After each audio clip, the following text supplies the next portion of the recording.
जयकारा बोले बाबा का, बोल सांचे दरबार की जय। हर हर महादेव, गंगा मैया की जय।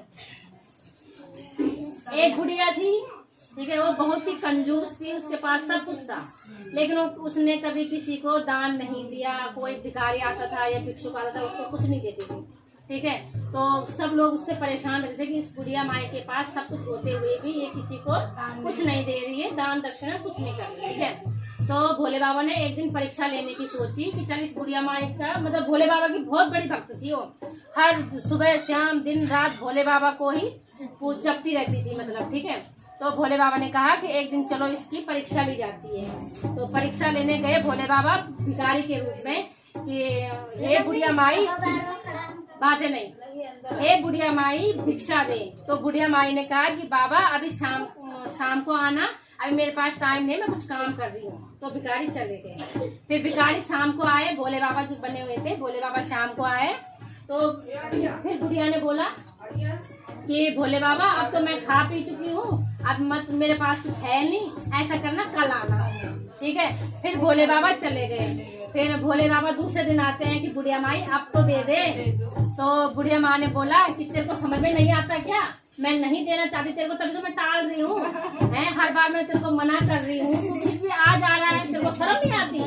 भोले बाबा ने कहा क्या करूँ, भोले बाबा वहाँ से चले गए, ठीक है। कुछ दिनों बाद ऐसे ही चलता रहा। एक दिन बुढ़िया माई मर गई, वो क्या बोलते हैं, मर गई। तो यमदूत आ गए बुढ़िया माई को लेने के लिए। तो बुढ़िया माई की आत्मा जाने से मना कर रही थी कि मैं यमलोक नहीं जाऊंगी, मैं जाऊंगी तो शिवलोक जाऊंगी, शिव के दूत मुझे लेने आएंगे, ठीक है। तो यमदूत ने जबरदस्ती पकड़ा बुढ़िया माई का हाथ, चल बुढ़िया माई, तूने किसी को दान दक्षिणा नहीं दी, तू यमलोक चल, नरक भोगेगी तू, ठीक है। तो उसने कहा ठीक है, मैं तुम्हारे साथ जाने के लिए तैयार हूँ, लेकिन पहले मुझे शिव जी के दर्शन कराओ, मुझे शिवलोक ले जाओ, वहाँ मुझे बात करनी है शिव जी से। तो उन्होंने कहा ठीक है चल। तो शिव जी से बात की कि मतलब भोले बाबा, मैं आपकी इतनी बड़ी भक्त थी, हर सुबह शाम दिन रात आपको जपती रहती थी, मेरे से बढ़कर तो कोई भक्त है ही नहीं, तो फिर भी मुझे यमलोक क्यों भेजा जा रहा है, मैं तो शिवलोक में रहूंगी।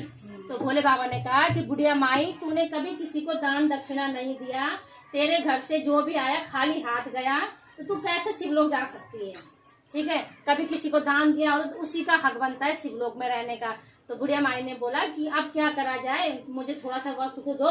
तो भोले बाबा ने बोला कि बुढ़िया माई देख, तेरे को मैं 7 दिन का टाइम देता हूँ, 7 दिन में तुझे जो दान दक्षिणा जो करना है कर, अगर 7 दिन में नहीं कर पाई तो शिवलोक के दरवाजे तेरे लिए हमेशा हमेशा के लिए बंद है, तेरी जो पूजा पाठ है वो सब व्यर्थ जाएगी।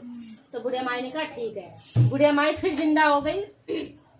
उसने 7 दिन तक भिखारियों को खाना खिलाया, दान दक्षिणा की, जो भी उसके घर आता कोई खाली हाथ नहीं गया, सब गांव वालों को बुला बुला के भरे भरे पकवान बनाए और उनको खिलाए, ठीक है। तो सब गांव वाले भी खुश थे। फिर 7 दिन ऐसे ऐसे करके बीत गए। फिर 7 दिन के बाद बुढ़िया माई मर गई। फिर सीधा शिवलोक, मतलब जो शिव जी के दूत थे वो बुढ़िया माई को लेने आए और बुढ़िया माई गई सीधा शिवलोक। तो ऐसे हे महादेव, हम सब पे कृपा करना और सबको शिवलोक बुलाना, अपने अपने चरण में इसके स्थान देना। बोलो हर हर महादेव।